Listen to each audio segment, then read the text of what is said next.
रियासती वजीर मेहनत रोजगार विवेक वेंकट स्वामी नागर कर्नूल जिले अचमपेट में म्यूनसिपलिटी की नौ तामीर शुदा बिल्डिंग का इनाग्रेशन किया। तकरीब इनाग्रेशन में एमएलए वंशी कृष्णा, राजेश, पार्टी कायदीन, कैडर ऑफिशल्स के अलावा अवाम की कसीर तादाद मौजूद रही। रियासती वजीर का पुरतपाक इस्तकबाल और तहनीत शालपुशी गुलपुशी की गई। वज़ीर ने तमाम से इजहार तशक्कुर किया। अपने खिताब में मुताल्लिक़ा ऑफिशल्स व अमले को तलखीन की कि हुकूमत अवामी मसाइल के हल के लिए संजीदा है।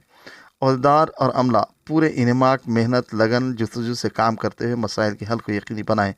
शिकायतों की वसूली पर फौरी उनकी यकसुई करें। आवाम की ख्वाहिश के मुताबिक नए राशन कार्ड्स, इंदिरा इंड्लू की तकसीम का अमल जारी है। बाद रियासती वज़ीर मीडिया से बात करते हुए इस सिलसिले में मज़ीद तफसीलात से वाकिफ़ करवाया। व्यूवर्स, हमारे फेसबुक, यूट्यूब और इंस्टाग्राम पेज को लाइक, सब्सक्राइब, फॉलो, कमेंट्स और शेयर करना न भूलें ताकि फ्रीलांस जर्नलिज्म की फलाह व बखा को यकीनी बनाया जा सके।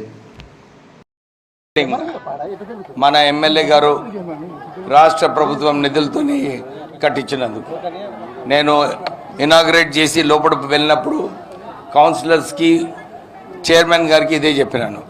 ఇంత చక్కటి మున్సిపల్ ఆఫీస్ ఎక్కడ కూడా చూడలేదు నేను.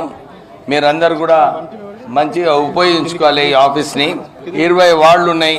వార్డ్ కౌన్సిలర్స్ అందరితో కూడా కలవడం జరిగింది. ఎమ్మెల్యే గారు, నేను కూడా ఇదే సూచన ఇచ్చినాం వారికి. ప్రత్యేకంగా వార్డులలో ప్రజలందరూ కూడా ఎదురు చూస్తున్నారు.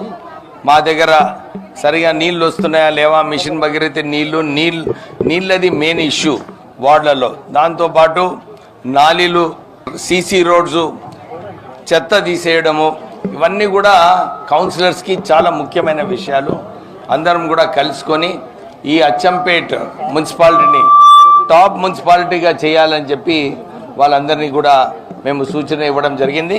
రాష్ట్ర ప్రభుత్వం కూడా ఈ రాష్ట్రానికి అప్పుల రాష్ట్రం చేసినప్పటికీ కూడా రేవంత్ రెడ్డి గారు నిధులు తీసుకొచ్చి అభివృద్ధి చేయాలని చెప్పి అనేకమైన సంక్షేమ కార్యక్రమాలు ఆల్రెడీ చేయడం జరిగింది.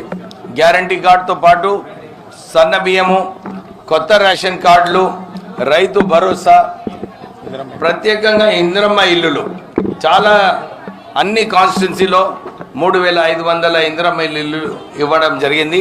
అందరు కూడా నాయకులకు అందరికీ కూడా నేను ఒక రిక్వెస్ట్ చేస్తున్నాను, మీరే ఫాలో అప్ చేయండి. ఎవరైతే అనర్హత ఉన్నారో వాళ్ళందరికీ కూడా ఏదో ఒక సాయం చేసి మనము వారికి ఇల్లులు బేస్మెంట్ వరకు కట్టేది అవసరం ఉన్నది. ఎందుకంటే చాలా చోట్ల నేను మెదక్ ఇన్ఛార్జ్ ఉన్నాను, చాలా మట్టుకు ప్రజలందరూ కూడా బేస్మెంట్ వరకు కట్టుకోవడం జరిగింది.